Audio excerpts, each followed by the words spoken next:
2004년 5월 15일 오후 9시 15분 서울 노원구의 한 축구 경기장. 주말 저녁의 여유로운 공기가 감돌던 그곳에서 초등학교 4학년 남자아이가 마지막으로 목격되었습니다. 붉은 조끼를 입고 축구공을 아는 채 경기장 뒤편으로 걸어가던 그 아이의 뒷모습이 CCTV에 희미하게 남았습니다. 그의 이름은 가명으로 김도현이라고 하겠습니다. 11살, 키 142cm, 검은색 반팔 티셔츠 위에 빨간 조끼를 걸쳤고 회색 반바지를 입고 있었습니다. 그날 이후 도현이는 집으로 돌아오지 않았습니다. 수백 명의 사람들이 지나다니던 경기장에서 한 아이가 공기처럼 사라졌습니다. 목격자도 비명도 흔적도 없었습니다. 단지 꺼져가는 저녁 하늘 아래 텅 빈 축구화 한 짝만이 경기장 구석에 남아 있었을 뿐입니다. 도대체 그 아이에게 무슨 일이 있었던 걸까요? 이 이야기는 단순한 실종 사건이 아닙니다. 당신이 지금부터 보게 될 이야기, 미스토리박스에서 전하는 오늘의 미스터리입니다. 여러분, 안녕하세요. 오늘 이야기를 시작하기 전에 말씀드립니다. 본 영상에서 다루는 내용은 실제 사건의 일부에서 영감을 받았으나 모든 등장인물과 사건의 전개는 창작된 허구입니다. 채널을 구독하고 알림을 켜두시면 앞으로도 현실과 허구가 뒤섞인 깊은 여운의 미스터리 이야기들을 매주 만나보실 수 있습니다. 구독과 좋아요는 저희에게 큰 힘이 됩니다. 자, 그럼 지금부터 2004년 5월 한 초등학생이 사라진 그날 밤의 이야기를 시작하겠습니다. 사건의 시작은 2004년 5월 15일 토요일로 거슬러 올라갑니다. 오후 6시 30분, 김도현은 노원구 상계동에 위치한 지역 축구클럽의 주말 훈련에 참가했습니다. 이것은 확정된 사실입니다. 코치 이정우의 진술에 따르면 도현이는 그날 유난히 밝은 표정으로 훈련에 임했고 동료들과 함께 열심히 공을 찼다고 합니다. 오후 8시 45분, 훈련이 끝났습니다. 코치는 아이들에게 조심해서 집에 가라고 당부했고 대부분의 아이들은 부모님이 데리러 오거나 친구들과 함께 무리지어 떠났습니다. 하지만 도현이는 혼자였습니다. 그의 집은 경기장에서 도보로 약 15분 거리였고 평소에도 혼자 걸어서 다니곤 했습니다. 추정컨대 이날도 도현이는 혼자 귀가하려 했던 것으로 보입니다. 오후 8시 52분, 도현이는 경기장 매점 앞을 지나갔습니다. 매점 주인 박미숙은 확정적으로 도현이가 그 시각에 매점 앞을 지나가는 것을 목격했다고 진술했습니다. 그녀는 도현이가 평소처럼 인사를 하고 지나갔다고 말했습니다. 도현이는 손에 축구공을 들고 있었고 등에는 파란색 배낭을 메고 있었습니다. 오후 9시 03분, 경기장 입구 쪽 CCTV에 도현이의 모습이 포착되었습니다. 이것 역시 확정된 영상 기록입니다. 화면 속 도현이는 경기장 출구 쪽으로 향하는 듯 보였지만 갑자기 방향을 바꿔 경기장 뒤편으로 걸어갔습니다. 왜 그가 출구가 아닌 뒤편으로 갔는지는 명확하지 않습니다. 오후 9시 15분, 이것이 도현이가 마지막으로 카메라에 포착된 시각입니다. 경기장 뒤편에 설치된 오래된 CCTV 화면에는 도현이로 보이는 실루엣이 희미하게 찍혀 있었습니다. 화질이 좋지 않아 정확한 식별은 어려웠지만 빨간 조끼와 축구공을 든 모습으로 추정컨대 도현이가 맞는 것으로 판단되었습니다. 그는 경기장 뒤편 창고 건물 쪽으로 걸어가고 있었습니다. 그 이후 도현이의 모습은 그 어떤 카메라에도 잡히지 않았습니다. 오후 9시 40분, 도현이의 어머니 박선영은 아들에게 전화를 걸었습니다. 전화는 연결되지 않았습니다. 추정컨대 전원이 꺼져 있었거나 배터리가 방전된 상태였을 것입니다. 선영은 처음에는 크게 걱정하지 않았습니다. 아들이 친구 집에 들렀을 거라고 생각했기 때문입니다. 하지만 오후 10시 30분, 밤 11시까지 계속해서 전화가 연결되지 않자 그녀는 불안해하기 시작했습니다. 밤 11시 20분, 선영은 도현이의 단짝 친구 집에 전화를 걸었습니다. 친구의 어머니는 도현이는 오늘 저녁에 우리 집에 오지 않았다고 대답했습니다. 밤 11시 35분, 선영은 남편 김정훈에게 연락했습니다. 정훈은 당시 야근 중이었지만 아내의 다급한 목소리를 듣고 즉시 퇴근했습니다. 자정을 넘긴 5월 16일 오전 0시 10분, 부부는 함께 경기장으로 향했습니다. 경기장은 이미 문을 닫았고 조명도 꺼진 상태였습니다.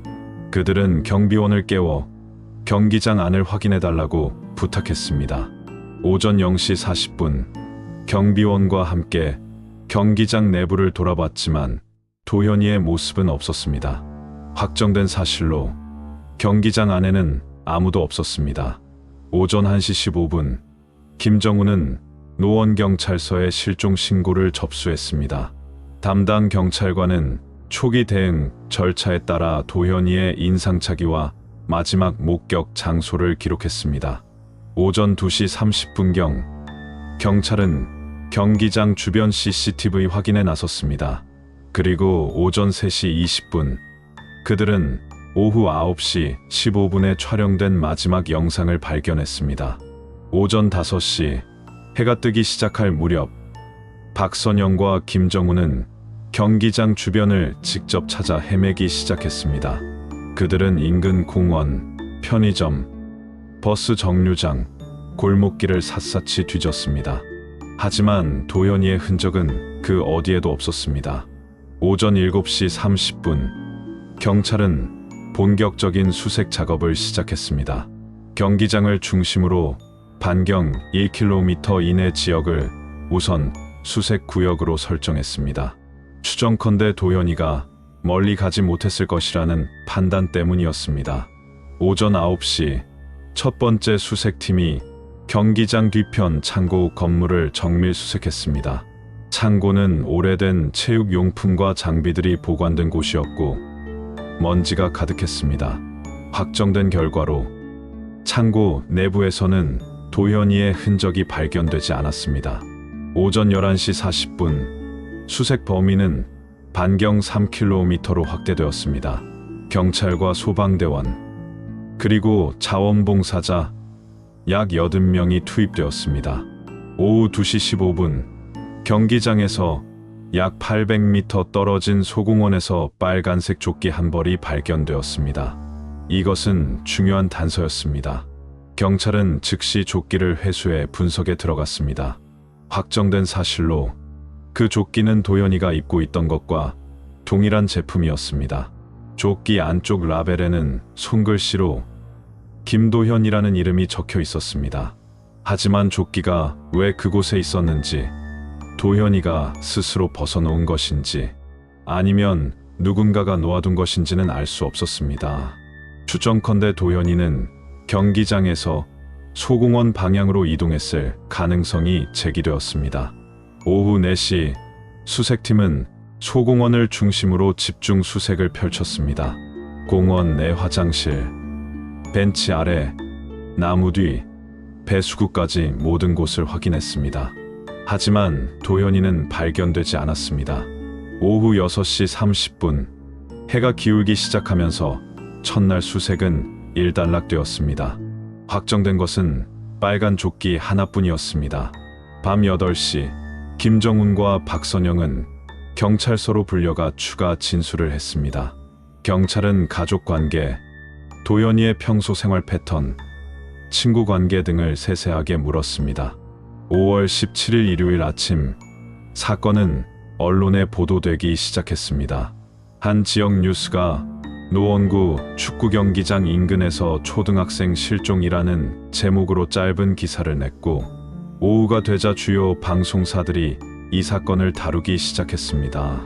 추정컨대 경찰 내부에서 정보가 흘러나갔거나 목격자 중 누군가가 제보했을 것으로 보입니다. 언론의 관심이 쏟아지면서 수색에 참여하는 자원봉사자 수도 급격히 늘어났습니다. 오전 10시 30분경에는 약 200명이 넘는 인원이 경기장 주변에 모였습니다. 수색은 체계적으로 진행되었습니다. 경찰은 지역을 격자 형태로 나누고 각 팀의 구역을 할당했습니다. 확정된 수색 구역은 경기장을 중심으로 반경 5km였고 주거 지역, 상가, 공원, 하천, 야산까지 모든 곳이 포함되었습니다. 오후 1시 경찰견이 투입되었습니다. 경찰견에게는 도연이의 옷에서 채취한 냄새가 제공되었습니다. 개들은 경기장 뒤편에서 시작해 소공원 방향으로 추적했지만 소공원 입구에서 흔적이 끊겼습니다. 추정컨대 도연이는 그 지점에서 차량에 탑승했거나 다른 방향으로 이동했을 가능성이 제기되었습니다. 오후 3시 40분 새로운 목격담이 제보되었습니다. 경기장 근처 편의점 주인이 5월 15일 오후 9시 20분경 한 남자아이가 편의점 앞을 지나가는 것을 봤다고 진술했습니다. 그 아이의 인상착의가 도현이와 비슷했다는 것입니다. 경찰은 즉시 편의점 CCTV를 확인했습니다. 하지만 확정된 결과는 실망스러웠습니다. 해당 시각의 CCTV에는 아이가 찍혀 있지 않았습니다. 추정컨대 편의점 주인의 기억이 착각이었거나 시각이 정확하지 않았을 가능성이 있습니다. 저녁 6시 경찰은 기자회견을 열었습니다. 노원 경찰서장은 현재 가능한 모든 수단을 동원해 수색 중이며 시민들의 적극적인 제보를 부탁드린다고 밝혔습니다. 회견장에는 박선영과 김정훈도 함께 있었습니다. 선영은 떨리는 목소리로 호소했습니다. 도현아, 엄마야, 어디 있니? 제발 나와줘. 엄마 아빠가 기다리고 있어. 그녀의 눈에는 눈물이 가득했고 옆에 있던 정우는 주먹을 불끈 쥔 채 고개를 숙이고 있었습니다.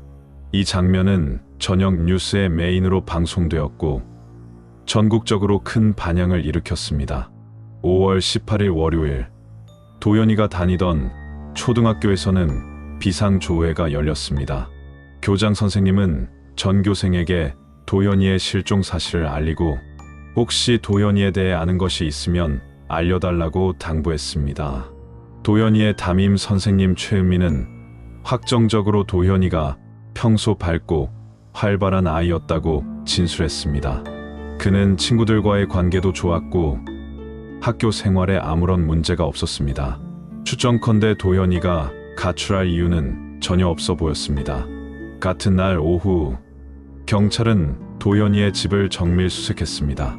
혹시 가출이나 자발적 실종의 단서가 있는지 확인하기 위해서였습니다. 확정된 사실로 도연이의 방에는 이상한 점이 전혀 없었습니다. 책상 위에는 학교 숙제가 그대로 놓여 있었고 침대 맡에는 좋아하는 만화책이 펼쳐져 있었습니다. 옷장을 확인한 결과 옷가지들도 그대로 있었습니다. 도연이의 저금통에는 3만 원 정도의 돈이 들어 있었습니다. 추정컨대 도연이는 계획적으로 집을 나간 것이 아니라 갑작스러운 상황에 휘말렸을 가능성이 높아 보였습니다. 5월 19일 수색 범위는 더욱 확대되었습니다. 경기장 주변뿐만 아니라 노원구 전역 그리고 인근 도봉구와 강북구 일부까지 수색 구역에 포함되었습니다. 확정된 수색 인원은 경찰, 소방, 군 인력, 자원봉사자를 합쳐 약 500명이었습니다. 그들은 주택가, 상가, 공사장, 폐건물, 하천, 산까지 모든 곳을 뒤졌습니다. 하지만 도연이의 흔적은 발견되지 않았습니다. 오후 4시경 한 제보자가 경찰에 연락을 해왔습니다. 그는 5월 15일 밤 10시경 경기장 근처에서 승합차 한 대가 수상하게 서 있는 것을 봤다고 주장했습니다. 경찰은 즉시 그 제보자를 조사했습니다. 제보자에 따르면 흰색 승합차였고 차 안에는 2~3명의 남성이 타고 있는 것처럼 보였다고 합니다. 하지만 이것은 추정에 불과했습니다. 제보자는 차량 번호를 기억하지 못했고 정확한 위치나 시각도 불분명했습니다. 경찰은 해당 시각대의 주변 CCTV를 다시 확인했지만 흰색 승합차를 명확하게 식별할 수 없었습니다. 추정컨대 그 차량이 실제로 존재했는지 혹은 사건과 관련이 있는지도 불분명한 상황이었습니다. 박선영은 점점 지쳐갔습니다. 그녀는 밤낮으로 경기장과 주변을 헤매며 아들의 이름을 불렀습니다. 도현아, 엄마 여기 있어. 나와. 그녀의 목소리는 점점 갈라졌고 얼굴은 창백해졌습니다.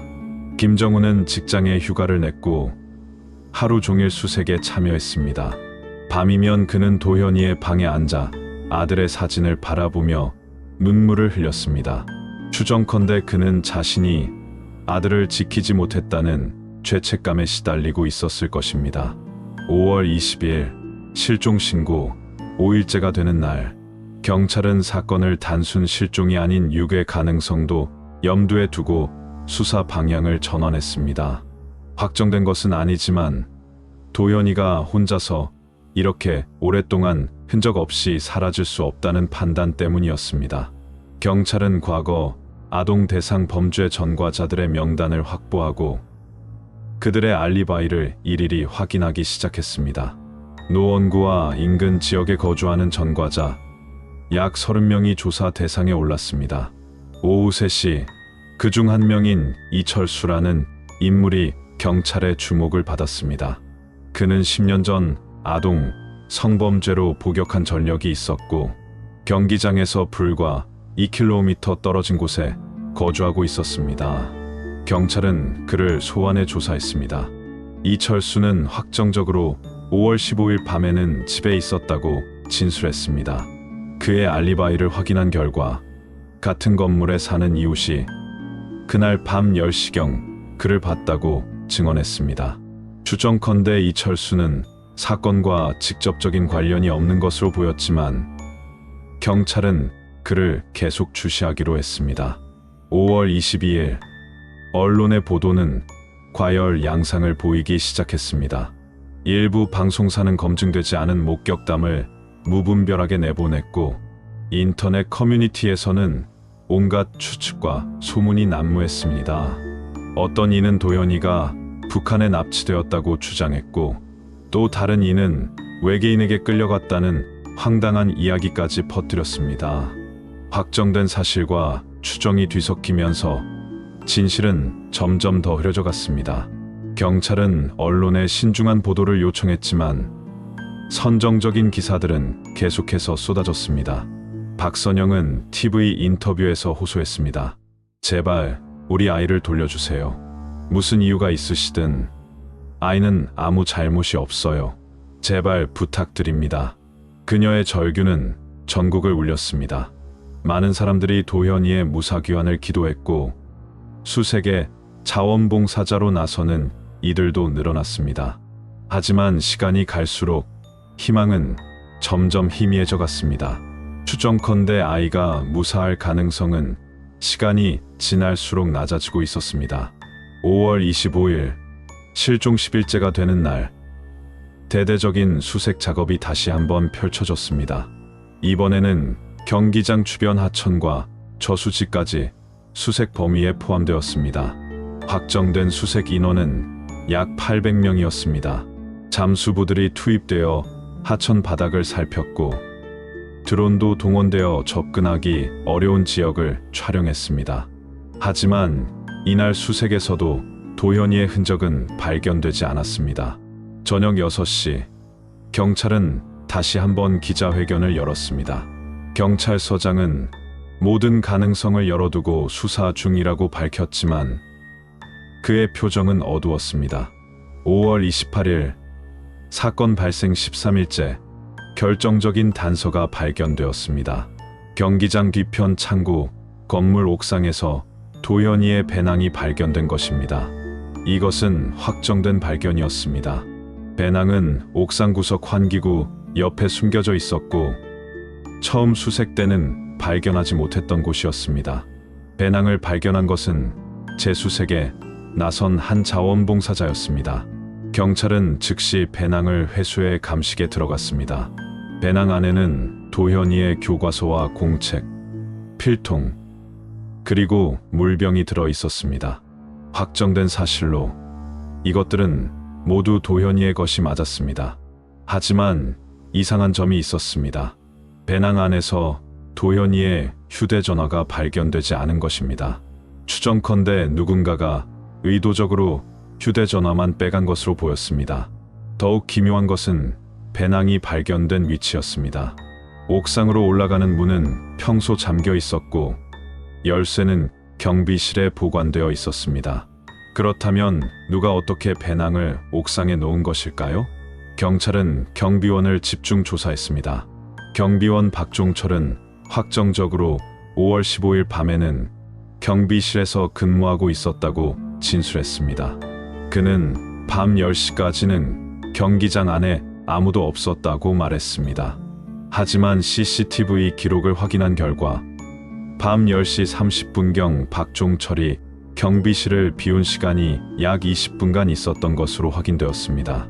추정컨대 그 시간 동안 누군가가 옥상에 배낭을 놓았을 가능성이 제기되었습니다. 경찰은 박종철에게 그 20분 동안 어디에 있었는지 물었습니다. 박종철은 확정적으로 화장실에 갔다가 경기장 주변을 한 바퀴 순찰했다고 대답했습니다. 하지만 그의 진술에는 애매한 부분이 많았습니다. 5월 29일 경찰은 옥상에서 발견된 배낭을 정밀 분석했습니다. 법의학 전문가들이 투입되어 배낭에 남아있는 지문, 섬유, DNA, 흔적 등을 채취했습니다. 확정된 결과로 배낭에서는 도현이의 지문과 함께 미확인 지문 1개가 더 발견되었습니다. 이것은 중요한 단서였습니다. 경찰은 즉시 지문 데이터베이스를 검색했지만 해당 지문과 일치하는 인물은 발견되지 않았습니다. 추정컨대 범인은 전과 기록이 없는 인물이거나 아니면 지문이 등록되지 않은 사람일 가능성이 높았습니다. 배낭에서는 또 다른 흔적도 발견되었습니다. 배낭 밑바닥에 붙어있던 작은 흙 조각이었습니다. 확정된 분석 결과 그 흙은 일반적인 도시 토양이 아니라 야산이나 숲에서 발견되는 특정 성분을 포함하고 있었습니다. 추정컨대 배낭은 한동안 야외 어딘가에 있었다가 나중에 경기장 옥상으로 옮겨진 것으로 보였습니다. 하지만 그 장소가 어디인지는 알 수 없었습니다. 노원구 인근에는 수십 개의 야산과 숲이 있었고 모든 곳을 뒤질 수는 없었습니다. 6월 1일 새로운 목격담이 제보되었습니다. 경기장에서 약 3km 떨어진 북한산 등산로 입구에서 편의점을 운영하는 김영희가 경찰에 연락을 해왔습니다. 그녀는 5월 16일 아침 일찍 새벽 6시경 한 남성이 어린 남자아이를 데리고 등산로로 올라가는 것을 봤다고 진술했습니다. 김영희에 따르면 그 아이는 피곤해 보였고 남성은 아이의 손을 잡고 재촉하듯 빠르게 걸어갔다고 합니다. 경찰은 김영희에게 도현이의 사진을 보여줬습니다. 그녀는 확신할 수는 없지만 비슷한 것 같다고 말했습니다. 이것은 매우 중요한 제보였습니다. 추정컨대 도현이는 5월 15일 밤 누군가에게 끌려갔고 다음 날 새벽 북한산으로 이동했을 가능성이 제기되었습니다. 경찰은 즉시 북한산 일대를 수색하기로 결정했습니다. 6월 2일 오전 8시 약 300명의 인원이 투입되어 북한산 등산로와 주변 숲을 정밀 수색했습니다. 확정된 수색 범위는 등산로 입구에서 반경 5km였습니다. 수색팀은 등산로뿐만 아니라 등산로를 벗어난 험한 지역까지 샅샅이 뒤졌습니다. 오후 2시 30분 수색팀 중 한 명이 등산로에서 약 200m 떨어진 계곡 근처에서 작은 운동화 한 짝을 발견했습니다. 경찰은 즉시 그 운동화를 회수했습니다. 확정된 사실로 그 운동화는 도현이가 신고 있던 것과 같은 모델이었습니다. 운동화 안쪽에는 도현이라는 이름이 유성펜으로 적혀 있었습니다. 이것은 결정적인 증거였습니다. 도현이는 분명히 이곳에 있었습니다. 하지만 나머지 한 짝은 발견되지 않았고 도현이의 모습도 보이지 않았습니다. 경찰은 운동화가 발견된 지점을 중심으로 집중 수색을 펼쳤습니다. 계곡 아래로 내려가 물속까지 확인했고 주변 바위 틈과 나무 뒤도 모두 뒤졌습니다. 오후 5시까지 계속된 수색에도 불구하고 추가 단서는 발견되지 않았습니다. 추정컨대 도현이는 이 지점을 지나 더 깊은 산속으로 들어갔거나 혹은 다시 다른 곳으로 이동했을 가능성이 있었습니다. 경찰은 다음 날도 수색을 계속하기로 했습니다. 6월 3일 수색은 더욱 확대되었습니다. 이번에는 헬리콥터도 동원되어 산 전체를 조감했고 열감지 카메라를 이용해 인적이 드문 지역까지 확인했습니다. 확정된 수색 인원은 경찰, 소방, 군 인력을 합쳐 약 500명이었습니다. 하지만 이날도 도현이의 흔적은 발견되지 않았습니다. 저녁이 되자 경찰은 수색 범위를 재조정하기로 했습니다. 추정컨대 도현이는 이미 북한산을 벗어났을 가능성도 배제할 수 없었기 때문입니다. 6월 5일 경찰은 다시 한번 경기장으로 돌아왔습니다. 그들은 처음부터 모든 것을 재점검하기로 했습니다. 경기장 CCTV 영상을 다시 돌려보고 목격자 진술을 재확인하고 물증들을 다시 분석했습니다. 오후 3시 경찰은 5월 15일 오후 9시 15분에 촬영된 CCTV 영상을 정밀 분석하던 중 놀라운 사실을 발견했습니다. 확정된 것은 아니지만 화면 구석에 희미하게 또 다른 인물의 그림자가 포착되어 있었던 것입니다. 영상 분석 전문가가 화면을 확대하고 보정하자 그 그림자는 성인 남성의 것으로 추정되었습니다. 그 남성은 도현이가 걸어가는 방향과 같은 쪽을 바라보고 있었습니다. 추정컨대 그 남성은 도현이를 지켜보고 있었거나 혹은 그를 따라가고 있었을 가능성이 있었습니다. 하지만 화질이 너무 좋지 않아 남성의 얼굴이나 체형을 정확히 파악할 수는 없었습니다. 경찰은 이 새로운 단서를 바탕으로 수사 방향을 다시 설정했습니다. 6월 7일 경찰은 경기장 주변에서 5월 15일 저녁에 목격된 모든 남성들의 명단을 작성하기 시작했습니다. 경기장 이용자, 주변 상가 직원, 지나가던 행인들까지 모두 조사 대상에 포함되었습니다. 확정된 조사 대상 인원은 약 150명이었습니다. 경찰은 그들을 한 명씩 소환해 알리바이를 확인했습니다. 하지만 명확한 용의자는 나타나지 않았습니다. 추정컨대 CCTV에 포착된 남성은 조사 대상에 포함되지 않은 인물이거나 이미 그 지역을 떠난 사람일 가능성이 높았습니다. 6월 10일 도현이의 실종 사건은 전국적인 이슈가 되었습니다. 주요 방송사들은 특집 프로그램을 제작했고 신문은 일면에 도현이의 사진을 실었습니다. 도현이를 찾습니다라는 현수막이 서울 곳곳에 걸렸고 인터넷에서는 도현이 찾기 캠페인이 벌어졌습니다. 확정된 제보 건수는 하루에 100건이 넘었습니다. 하지만 대부분의 제보는 오인이거나 허위였습니다. 경찰은 모든 제보를 일일이 확인해야 했고 수사 인력은 점점 지쳐갔습니다. 박선영은 더 이상 버틸 수 없을 것처럼 보였습니다. 그녀는 20일 넘게 거의 잠을 자지 못했고 제대로 된 식사도 하지 않았습니다. 체중은 10kg 가까이 빠졌고 얼굴은 해골처럼 야위었습니다. 김정훈도 마찬가지였습니다. 그는 매일 밤 도현이의 방에서 잠들었고 아침이면 아들의 이름을 부르며 깨어났습니다. 추정컨대 두 사람 모두 정신적으로 한계에 달해 있었을 것입니다. 가족과 친척들이 그들을 위로했지만 아이를 잃은 부모의 고통은 누구도 대신할 수 없었습니다. 6월 15일 실종 한 달이 되는 날 경기장에서 추모 행사가 열렸습니다. 수백 명의 시민들이 모여 도현이의 무사귀환을 기원했습니다. 촛불이 켜지고 풍선이 하늘로 날아갔습니다. 박선영은 마이크 앞에 섰습니다.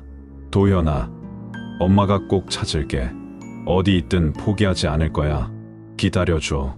그녀의 목소리는 떨렸지만 그 안에는 포기하지 않겠다는 의지가 담겨 있었습니다. 행사가 끝난 후에도 많은 사람들이 남아 도현이를 위해 기도했습니다.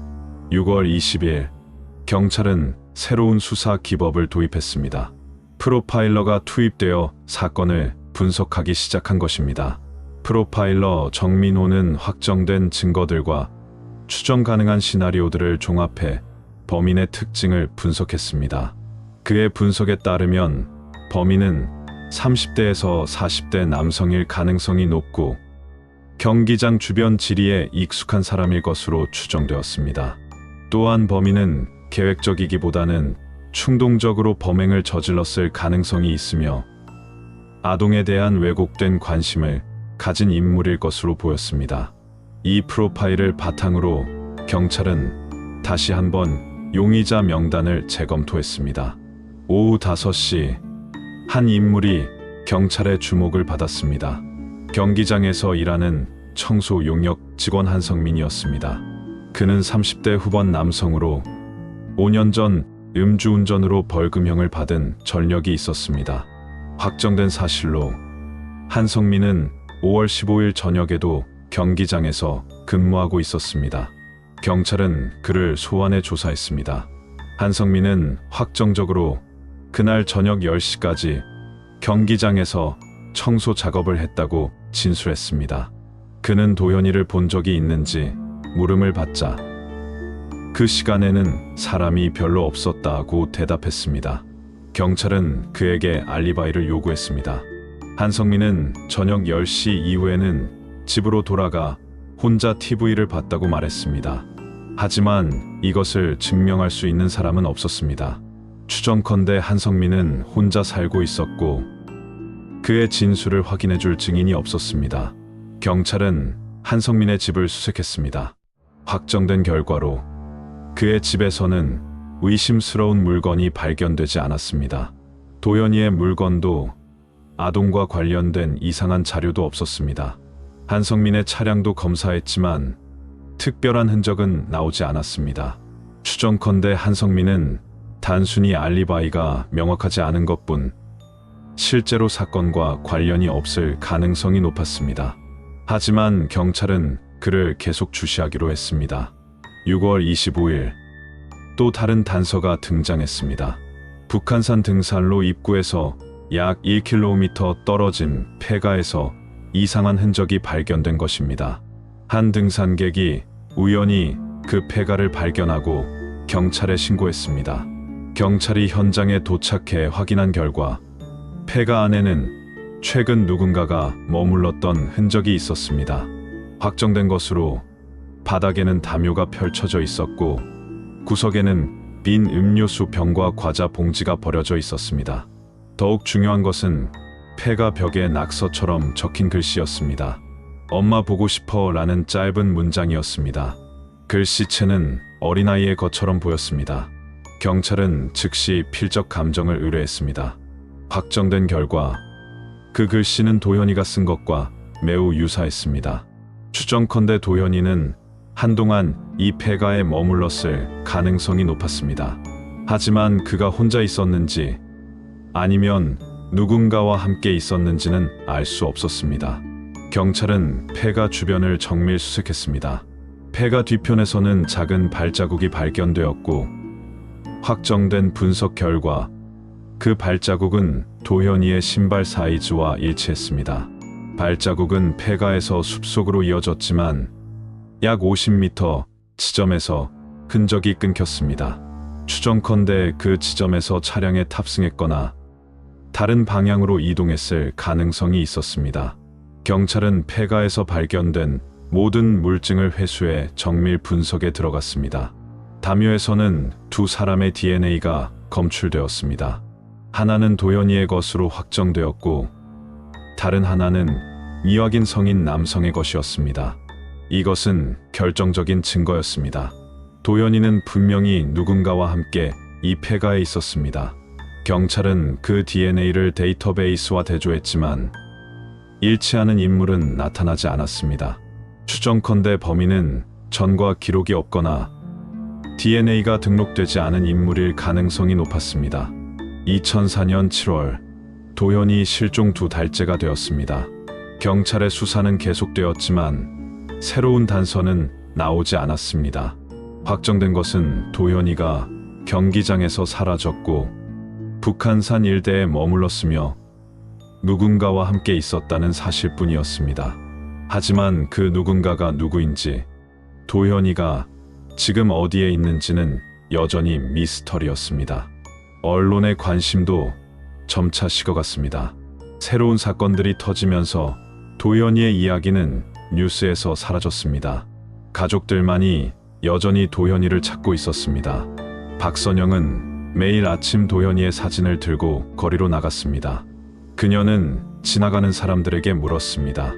이 아이 보셨나요? 우리 아들이에요. 제발 좀 봐주세요. 대부분의 사람들은 고개를 저었습니다. 추정컨대 많은 사람들이 도현이를 기억하고 있었지만 그를 본 사람은 없었습니다. 김정은은 사설 탐정을 고용했습니다. 그는 경찰 수사에만 의존할 수 없다고 판단했습니다. 사설 탐정 강태수는 도현이의 사건을 깊이 파헤치기 시작했습니다. 그는 경찰이 놓쳤을 수도 있는 작은 단서들을 찾아 나섰습니다. 확정된 사실들을 재검토하고 추정 가능한 시나리오들을 새롭게 구성했습니다. 8월 중순, 강태수는 흥미로운 정보를 입수했습니다. 경기장 근처에 살던 한 노인이 5월 15일 밤 11시경 경기장 뒤편에서 이상한 소리를 들었다고 진술한 것입니다. 그 노인 최갑수에 따르면 그날 밤 창문을 열어놓고 있었는데 멀리서 아이의 목소리 같은 것이 들렸다고 합니다. 엄마라고 부르는 소리였다고 합니다.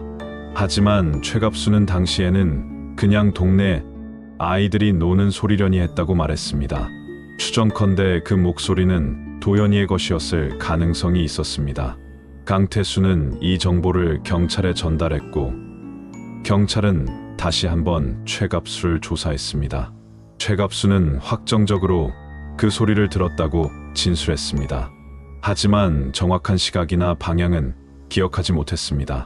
추정컨대 그 소리는 경기장 뒤편 어딘가에서 들렸을 것으로 보였지만 특정할 수는 없었습니다.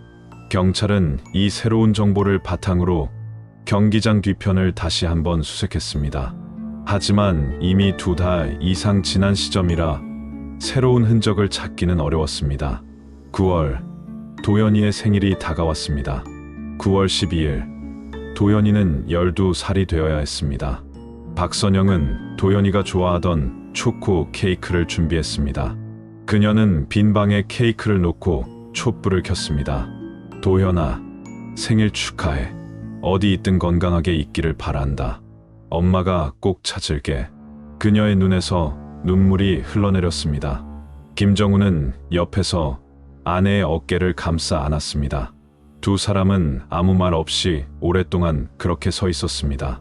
10월, 경찰은 공식적으로 수사 인력을 축소했습니다.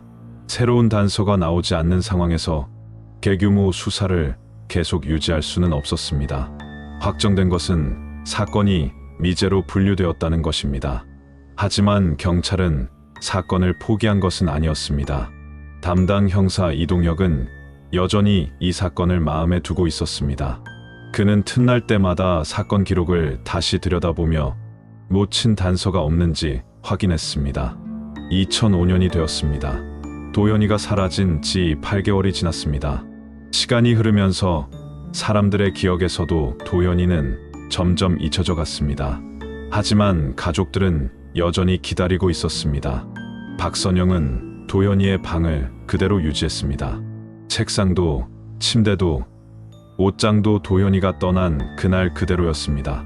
추정컨대 그녀는 언젠가 도현이가 돌아올 것이라는 희망을 버리지 못했습니다. 3월, 뜻밖의 제보가 들어왔습니다. 강원도 춘천의 한 목격자가 경찰에 연락을 해왔습니다. 그는 최근 춘천 시내에서 도현이와 비슷한 아이를 봤다고 주장했습니다. 경찰은 즉시 춘천으로 가 목격자를 조사했습니다. 목격자는 확정적으로 그 아이가 한 중년 남성과 함께 있었다고 진술했습니다. 하지만 사진을 확인한 결과 그 아이는 도연이가 아니었습니다. 추정컨대 목격자의 기억이 착각이었던 것으로 보입니다. 이런 식의 오인, 제보는 계속해서 이어졌습니다. 부산에서, 대구에서, 광주에서 도연이를 봤다는 제보가 들어왔습니다. 하지만 확인 결과 모두 다른 아이들이었습니다. 추정컨대 사람들은 도연이를 기억하고 있었고 비슷한 또래의 아이를 보면 혹시나 하는 마음에 신고하는 것으로 보였습니다. 하지만 진짜 도연이는 여전히 나타나지 않았습니다. 2006년 도연이 실종 2년이 되었습니다. 경기장에서는 다시 한번 추모 행사가 열렸습니다. 하지만 이번에는 참석자가 많지 않았습니다. 시간이 지나면서 사람들의 관심도 식었습니다. 박선영과 김정훈, 그리고 몇몇 가족과 친지들만이 모여 도연이를 기억했습니다. 확정된 것은 도연이가 여전히 돌아오지 않았다는 사실뿐이었습니다. 추정할 수 있는 것은 그가 어딘가에서 살아있기를 바라는 마음뿐이었습니다. 그로부터 다시 수년이 흘렀습니다. 2010년, 2015년, 2020년. 시간은 멈추지 않고 흘러갔습니다.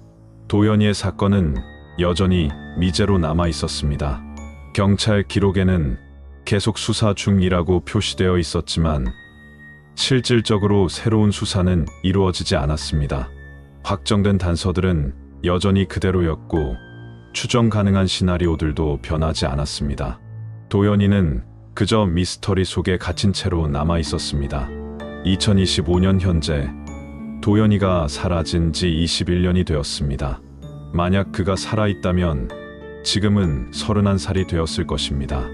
박선영과 김정훈은 여전히 도연이를 기다리고 있습니다.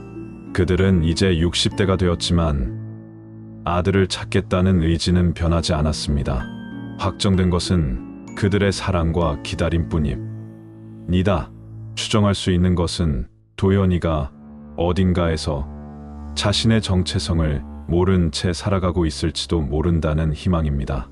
최근 몇 년 사이 이 사건은 온라인 커뮤니티에서 다시 주목받기 시작했습니다. 미스터리와 미제 사건에 관심 있는 네티즌들이 도연이의 사건을 재조명하면서 새로운 분석과 가설들이 쏟아졌습니다. 확정된 증거들을 바탕으로 여러 추정 시나리오들이 제시되었습니다. 어떤 이들은 도연이가 인신매매 조직에 끌려갔을 것이라고 주장했고, 또 다른 이들은 그가 기억상실증에 걸려 어딘가에서 다른 이름으로 살고 있을 것이라고 추측했습니다. 2023년 한 유튜버가 이 사건을 다룬 다큐멘터리를 제작했습니다. 그는 직접 경기장을 방문하고 북한산 폐가를 찾아가며 당시 관계자들을 인터뷰했습니다. 확정된 사실들과 추정 가능한 부분들을 명확히 구분하며 사건을 재구성했습니다. 그 영상은 수백만 조회수를 기록했고 많은 사람들이 다시 한번 도연이를 기억하게 되었습니다. 댓글에는 도연이가 무사히 돌아오기를 바란다, 이런 사건이 다시는 일어나지 않기를 바란다는 글들이 가득했습니다. 2024년 경찰은 사건의 재수사를 검토했습니다. 새로운 과학 기술과 수사 기법을 동원하면 새로운 단서를 찾을 수 있을 것이라는 판단 때문이었습니다.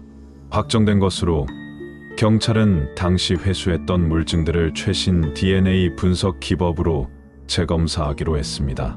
폐가에서 발견된 담요, 배낭에서 채취한 지문, 운동화에 남아있던 흔적들을 다시 분석했습니다.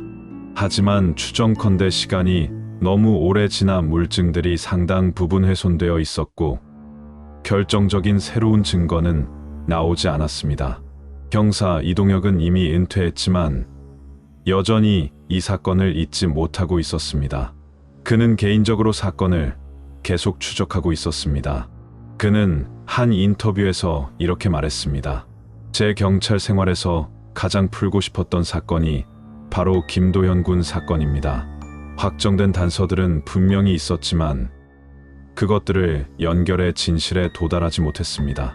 추정할 수 있는 시나리오들은 많았지만 어느 것도 확신할 수 없었습니다.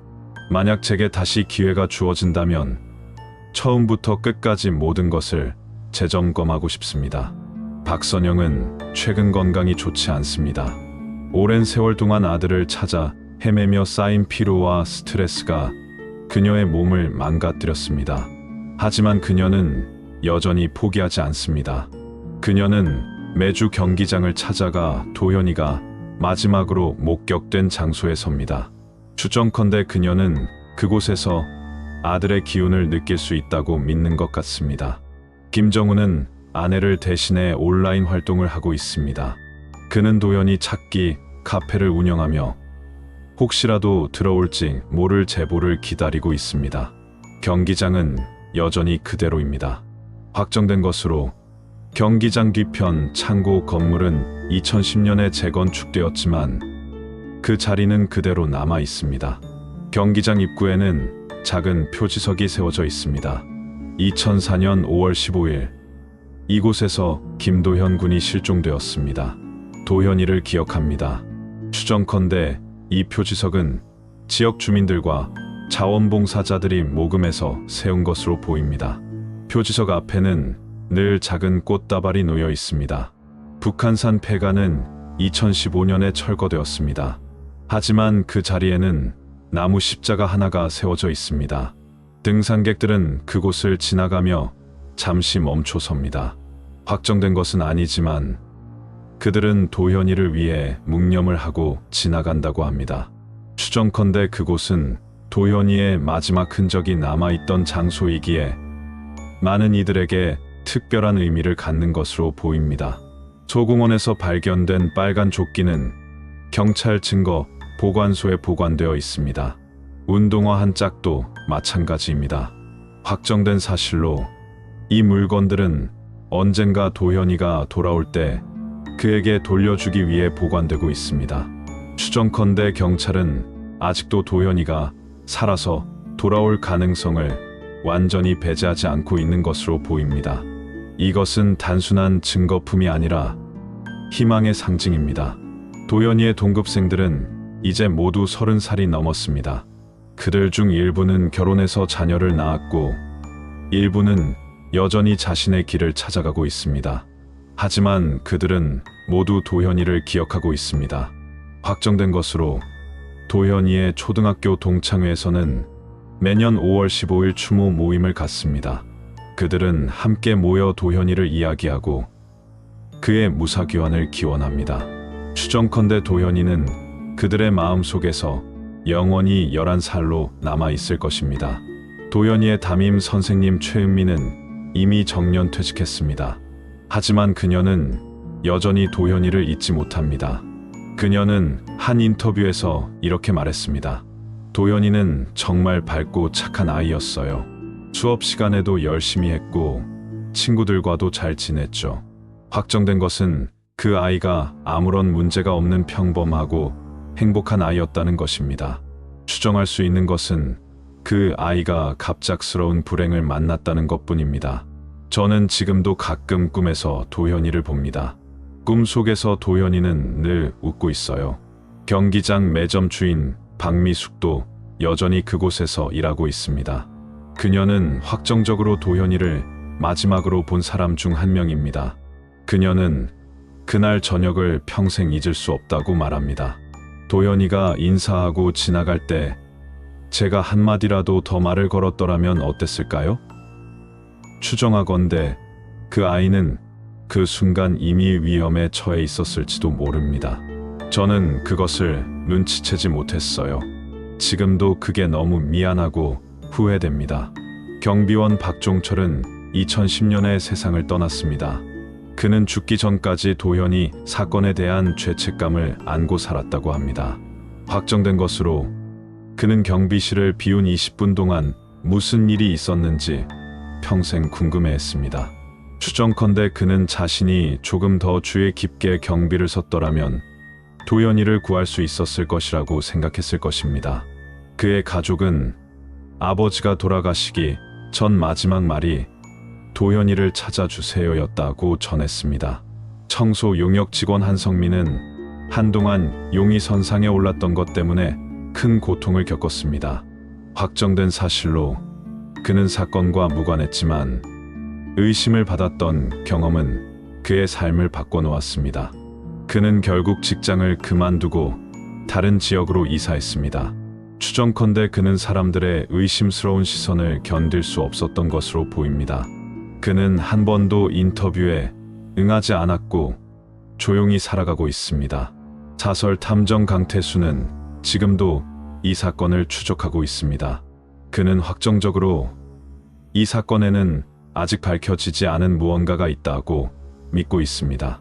그는 정기적으로 박선영과 김정훈을 만나 진행 상황을 보고합니다.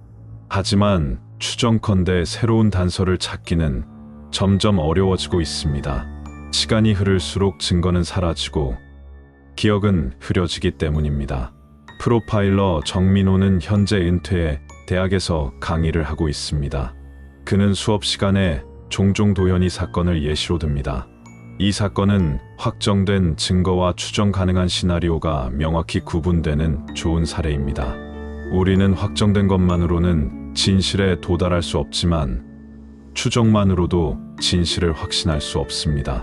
수사관은 이 두 가지 사이에서 균형을 잡아야 합니다. 그는 학생들에게 도현이 사건을 분석하게 하고 그들의 의견을 듣습니다. 2025년 현재 전국에는 도현이와 같은 장기 실종 아동이 수백 명에 달합니다.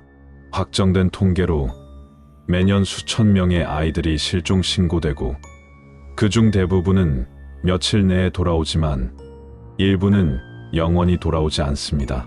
추정컨대 그들 중 일부는 범죄의 희생자가 되었을 것이고 일부는 사고를 당했을 것이며 일부는 어딘가에서 다른 삶을 살고 있을 것입니다. 하지만 그들의 가족들은 모두 같은 고통을 안고 살아갑니다. 도현이의 사건은 우리 사회에 많은 질문을 던집니다. 확정된 것은 우리가 아이들을 충분히 보호하지 못했다는 사실입니다. 추정할 수 있는 것은 더 나은 시스템과 더 많은 관심이 있었다면 이런 비극을 막을 수 있었을지도 모른다는 것입니다. CCTV가 더 많았다면, 경비가 더 철저했다면, 사람들이 더 주의 깊게 살펴봤다면 도현이는 지금 가족 곁에 있을 수도 있었습니다. 하지만 과거를 되돌릴 수는 없습니다. 우리가 할 수 있는 것은 현재를 바꾸고 미래를 준비하는 것뿐입니다. 확정된 것으로 도현이 사건 이후 경기장의 보안은 크게 강화되었습니다. CCTV가 증설되었고 경비원 순찰이 강화되었으며 아동 안전 교육도 정기적으로 실시되고 있습니다. 추정컨대 이런 노력들이 또 다른 비극을 막는데 도움이 될 것입니다. 인터넷에서는 도현이를 찾습니다라는 해시태그가 여전히 떠돌고 있습니다. 사람들은 도현이의 사진을 공유하고 그의 이야기를 전합니다. 확정된 것으로 수만 명의 사람들이 이 해시태그에 참여했습니다. 추정컨대 그들 중 대부분은 도현이를 직접 알지 못하지만 그의 이야기에 공감하고 그를 응원하는 것으로 보입니다. 이것은 우리 사회가 아직 희망을 버리지 않았다는 증거입니다. 박선영은 최근 한 방송 인터뷰에서 이렇게 말했습니다. 저는 아직도 매일 아침 일어나면 도현이가 방에 있을 것 같아요. 확정된 것은 아이가 돌아오지 않았다는 현실이지만 추정할 수 있는 것은 아이가 어딘가에서 저를 기억하고 있을 거라는 희망입니다. 저는 죽는 날까지 아이를 기다릴 겁니다. 도현아, 엄마는 여기 있어. 언제든 돌아와. 김정훈은 말했습니다. 저는 가끔 거리에서 젊은 남성들을 보면 혹시 우리 도현이가 아닐까 생각합니다. 확정할 수는 없지만 추정해 볼 수는 있잖아요. 만약 도현이가 어딘가에서 성장해 지금 31살이 되었다면 그는 어떤 모습일까요? 제 눈빛을 닮았을까요? 아니면 아내의 미소를 닮았을까요? 저는 그 아이를 꼭 만나고 싶습니다. 2004년 5월 15일 저녁 축구 경기장에서 사라진 11살 소년. 이 사건은 단순한 실종 사건이 아닙니다. 이것은 우리 모두에게 던져진 질문입니다. 우리는 우리의 아이들을 얼마나 잘 지키고 있는가? 우리는 주변에서 일어나는 일들에 얼마나 주의를 기울이고 있는가? 확정된 사실들은 우리에게 무엇이 일어났는지 알려줍니다. 도연이는 경기장에서 사라졌고 북한산에 흔적을 남겼으며 누군가와 함께 있었습니다. 하지만 추정할 수 있는 것들은 훨씬 더 많습니다. 왜 그런 일이 일어났는가? 어떻게 막을 수 있었는가? 앞으로 어떻게 해야 하는가? 이 사건은 우리에게 경각심을 줍니다. 확정된 것으로 아이들은 우리가 생각하는 것보다 훨씬 더 취약합니다. 추정컨대 많은 위험들이 우리가 알지 못하는 곳에 숨어 있습니다. 우리는 아이들에게 안전 교육을 해야 하고 그들을 보호할 수 있는 환경을 만들어야 합니다. 이 사건은 우리에게 공동체의 중요성을 일깨워 줍니다. 확정된 것으로 도연이를 찾기 위해 수백 명의 사람들이 자원봉사에 나섰습니다. 추정컨대 그들 대부분은 도연이를 직접 알지 못했지만 한 아이의 생명을 구하기 위해 기꺼이 시간과 노력을 바쳤습니다. 이것은 우리 사회에 아직 희망이 있다는 증거입니다. 이 사건은 우리에게 가족의 사랑을 보여줍니다. 확정된 것으로 박선영과 김정우는 21년 동안 아들을 포기하지 않았습니다. 추정컨대 그들은 앞으로도 계속 기다릴 것입니다. 부모의 사랑은 시간이 지나도 변하지 않습니다. 그것은 영원합니다. 이 사건은 우리에게 진실의 가치를 가르쳐 줍니다. 확정된 것과 추정되는 것을 구분하는 것은 중요합니다. 우리는 확실한 증거 없이 누군가를 의심해서는 안 됩니다. 하지만 동시에 추정 가능한 시나리오들을 탐구하는 것도 필요합니다. 진실은 확정과 추정 사이 어딘가에 있습니다. 이 사건은 우리에게 희망의 의미를 생각하게 합니다. 확정된 것으로 도연이는 21년째 돌아오지 않았습니다. 추정컨대 그가 무사할 가능성은 매우 낮습니다. 하지만 그의 가족은 여전히 희망을 버리지 않습니다. 희망은 비현실적일 수 있습니다. 하지만 희망이 없다면 우리는 어떻게 살아갈 수 있을까요? 이 사건은 우리에게 책임을 상기시킵니다. 확정된 것으로 우리는 모두 이 사회의 구성원입니다. 추정컨대 우리 모두가 조금 더 주의를 기울인다면, 조금 더 관심을 갖는다면 이런 비극을 줄일 수 있을 것입니다.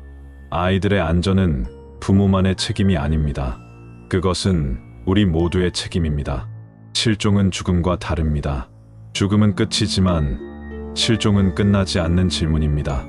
확정할 수 없기에 더욱 고통스럽습니다. 추정만 할 수 있기에 더욱 괴롭습니다. 실종자 가족들은 평생 이 고통을 안고 살아갑니다. 우리는 그들을 잊지 말아야 합니다. 도연이의 이야기는 아직 끝나지 않았습니다. 확정된 결말은 없습니다. 추정 가능한 미래만이 있을 뿐입니다. 어쩌면 언젠가 도연이가 돌아올지도 모릅니다.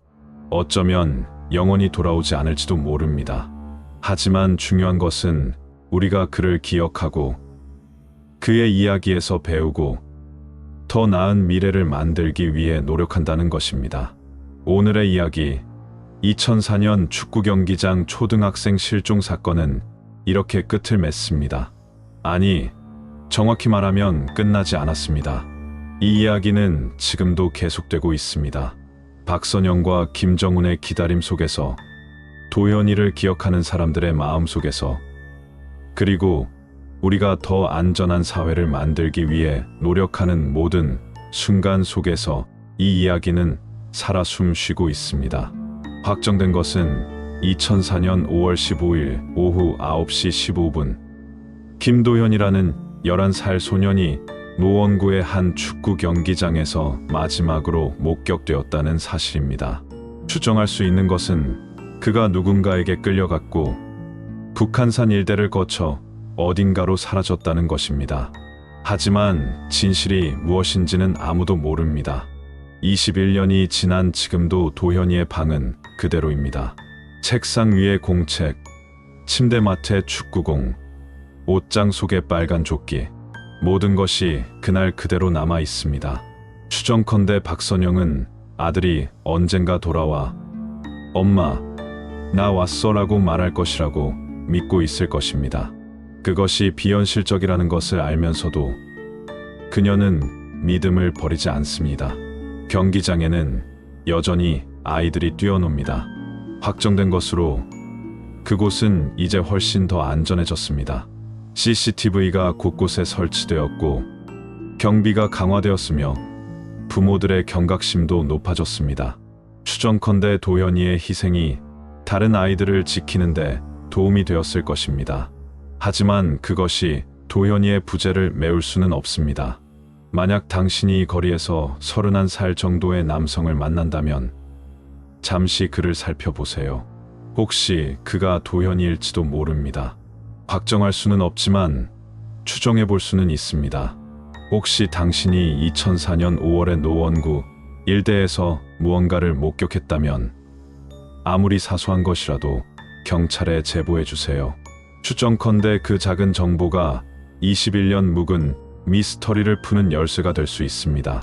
실종자 가족들은 오늘도 기다리고 있습니다. 확정된 것은 그들의 고통과 사랑뿐입니다.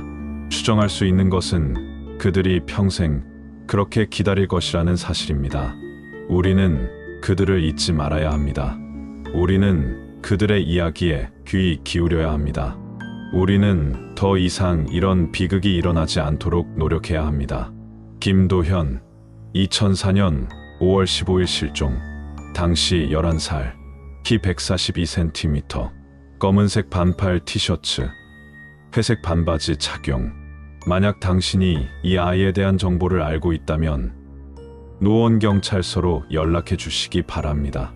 확정된 것은 아니지만 추정컨대 그는 어딘가에서 살아 있을 수 있습니다. 여러분, 여기까지 긴 이야기를 들어주셔서 감사합니다. 미스토리 BOX는 앞으로도 여러분에게 생각할 거리를 던지는 이야기들을 가져오겠습니다. 구독과 좋아요, 그리고 여러분의 이야기도 댓글로 들려주세요. 이 세상 어딘가에서 아직도 답을 찾지 못한 누군가를 위해 우리는 계속해서 질문해야 합니다.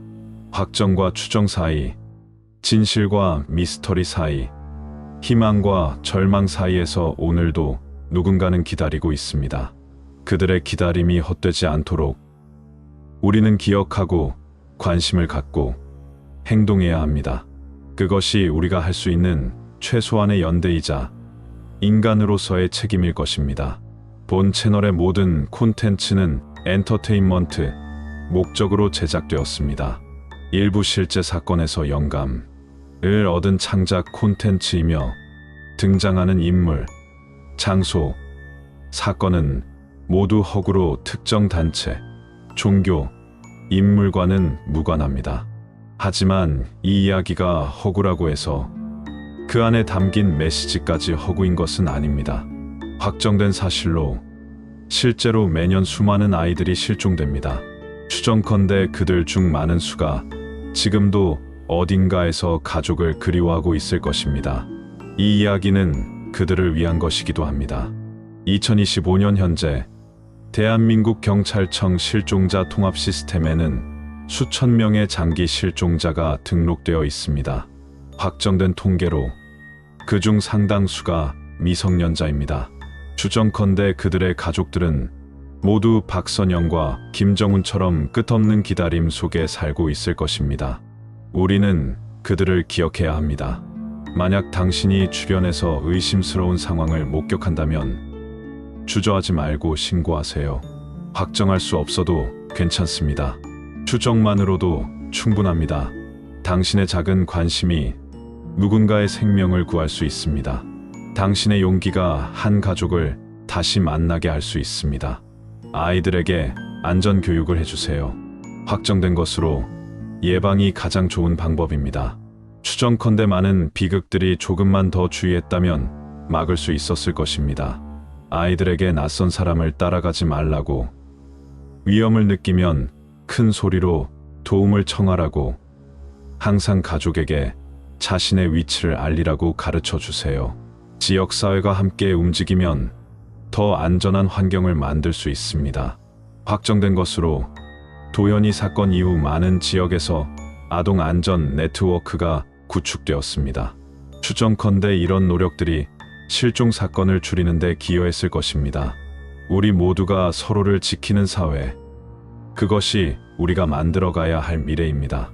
실종자 가족들을 지원하는 것도 중요합니다.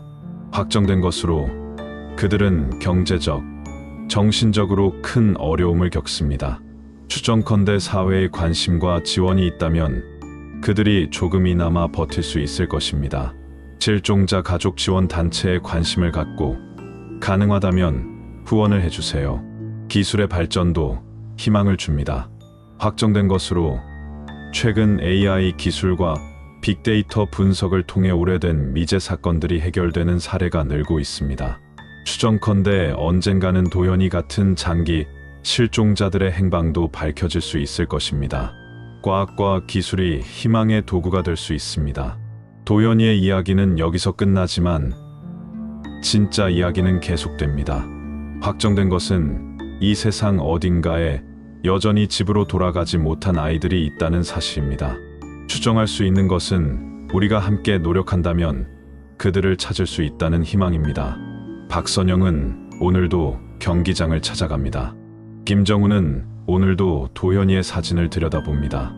그들의 기다림은 끝나지 않았습니다. 확정된 것은 그들의 사랑입니다. 추정할 수 있는 것은 그 사랑이 영원하다는 것입니다. 2004년 5월 15일 오후 9시 15분. 그 순간이 멈춘 채로 시간은 계속 흐르고 있습니다.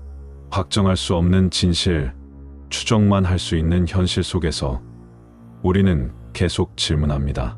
도연이는 어디에 있을까? 그는 무사할까? 그는 언젠가 돌아올까? 답은 아직 없습니다. 하지만 질문은 계속됩니다. 그리고 그 질문이 계속되는 한 희망도 계속됩니다. 확정된 절망보다는 추정 가능한 희망을 택하는 것. 그것이 우리가 인간으로서 할 수 있는 일입니다. 만약 당신이 지금 이 순간 사랑하는 사람과 함께 있다면 그들을 꼭 안아주세요. 확정된 것은 우리 곁에 있는 사람들의 소중함입니다. 추정할 수 없는 것은 그들이 언제까지 우리 곁에 있을지입니다. 매 순간을 소중히 여기세요.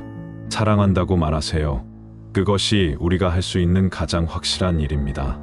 도연이가 어디에 있든 그가 이 이야기를 들을 수 있기를 바랍니다. 확정할 수는 없지만 추정해봅니다. 도연아, 내 엄마 아빠는 아직도 너를 기다리고 있어. 수많은 사람들이 너를 기억하고 있어. 너는 혼자가 아니야. 언제든 돌아와. 우리는 여기 있을게. 이 이야기를 보고 계신 모든 분들께 부탁드립니다. 주변을 살펴보세요. 도움이 필요한 아이가 있다면 손을 내밀어 주세요. 의심스러운 상황이 있다면 신고해 주세요. 확정할 수 없어도 괜찮습니다. 추정만으로도 행동할 수 있습니다. 당신의 작은 용기가 누군가의 인생을 바꿀 수 있습니다. 실종자를 찾는 일은 경찰만의 일이 아닙니다. 확정된 것으로 그것은 우리 모두의 일입니다. 추정컨대 우리가 함께한다면 더 많은 아이들을 안전하게 지킬 수 있을 것입니다. 더 많은 가족들이 다시 만날 수 있을 것입니다. 시간은 흘러갑니다. 2004년은 이미 21년 전 일입니다. 확정된 것은 세월이 흐른다는 사실입니다. 추정할 수 있는 것은 그 세월 속에서도 변하지 않는 것들이 있다는 것입니다. 부모의 사랑, 가족의 그리움, 인간의 연대, 이것들은 시간이 지나도 변하지 않습니다. 도연이의 방에는 여전히 햇살이 들어옵니다. 먼지가 쌓인 책상 위로, 한 번도 누워본 적 없는 침대 위로, 주인을 기다리는 축구공 위로. 확정된 것은 그 방이 비어 있다는 사실입니다. 추정할 수 있는 것은 언젠가 그 방에 다시 웃음소리가 가득할 수 있다는 희망입니다. 경기장의 잔디는 매년 새로 자랍니다. 아이들은 그 위를 뛰어다니며 꿈을 키웁니다. 확정된 것은 삶은 계속된다는 것입니다. 추정할 수 있는 것은 그 삶 속에서 우리가 더 나은 미래를 만들어갈 수 있다는 것입니다. 2004년 5월 15일, 그날은 평범한 토요일이었습니다. 확정된 것으로 많은 사람들에게 그날은 그저 지나가는 하루였습니다. 추정컨대 도현이에게도 그날은 평범한 하루로 시작되었을 것입니다. 하지만 그 평범함이 한순간에 무너졌습니다. 그리고 그 무너진 평범함은 아직도 복구되지 않았습니다. 우리는 평범함의 소중함을 잊고 삽니다. 확정된 것은 우리가 당연하게 여기는 일상이 얼마나 귀중한지입니다. 추정할 수 있는 것은 그 일상이 언제든 사라질 수 있다는 것입니다. 매일을 소중히 여기세요. 사랑하는 사람들과 함께하는 순간을 소중히 여기세요. 21년 7665일 18만 3960시간 1103만 7600분. 확정된 것은 도현이가 사라진 이후 흐른 시간입니다. 추정할 수 없는 것은 그 시간 동안 도현이에게 무슨 일이 있었는지입니다. 시간은 흘러가지만 질문은 그대로 남아 있습니다. 이 이야기를 마치며 다시 한번 말씀드립니다. 확정된 것은 이것이 창작된 이야기라는 사실입니다. 추정할 수 있는 것은 이 이야기가 현실에 어떤 진실을 담고 있다는 것입니다. 허구와 현실의 경계 어딘가에서 우리는 진실을 찾아갑니다. 미스토리박스는 앞으로도 계속해서 이런 이야기들을 전하겠습니다. 확정과 추정 사이에서, 진실과 미스터리 사이에서 우리는 질문을 던지고 답을 찾아갑니다. 구독해 주시고 함께 해주시고 기억해 주세요. 도현아, 어디에 있든 건강하기를. 확정할 수는 없지만 우리는 믿습니다. 추정만 할 수 있지만 우리는 희망합니다. 언젠가 당신이 집으로 돌아오는 그날을 우리는 기다리겠습니다. 그리고 모든 실종자 가족들에게 확정된 것은 당신들이 혼자가 아니라는 것입니다. 추정할 수 있는 것은 우리 모두가 당신들과 함께 기다리고 있다는 것입니다. 포기하지 마세요. 희망을 잃지 마세요. 우리가 함께 있습니다. 2004년 5월 15일, 그날의 석양은 아름다웠을 것입니다. 확정할 수는 없지만 추정해봅니다. 붉은 빛이 경기장을 물들였을 것입니다. 아이들의 웃음소리가 들렸을 것입니다. 평화로운 주말 저녁이었을 것입니다. 그리고 그 평화 속에서 한 아이가 사라졌습니다. 그 아이는 지금 어디에 있을까요? 확정할 수 없습니다. 추정만 할 수 있습니다. 하지만 확정된 것이 하나 있습니다. 우리는 그 아이를 잊지 않을 것입니다. 우리는 계속 기억할 것입니다. 우리는 계속 찾을 것입니다. 여러분, 긴 이야기 끝까지 들어주셔서 진심으로 감사합니다. 이 이야기가 여러분의 마음속에 작은 울림으로 남기를 바랍니다. 확정된 것은 우리가 함께 더 나은 세상을 만들 수 있다는 것입니다. 추정할 수 있는 것은 그 세상이 언젠가 올 것이라는 희망입니다. 도현아, 잘 있거라. 어디에 있든 무엇을 하든 건강하기를. 그리고 기억해라. 너를 사랑하는 사람들이 여기 있다는 것을. 확정된 사랑, 변하지 않는 기다림, 끝나지 않는 희망. 그것이 우리가 너에게 줄 수 있는 전부다. 이상으로 2004년 축구 경기장 초등학생 실종 사건 이야기를 마칩니다. 구독과 좋아요, 알림 설정 부탁드립니다. 다음 이야기에서 또 만나요. 안녕히 계세요.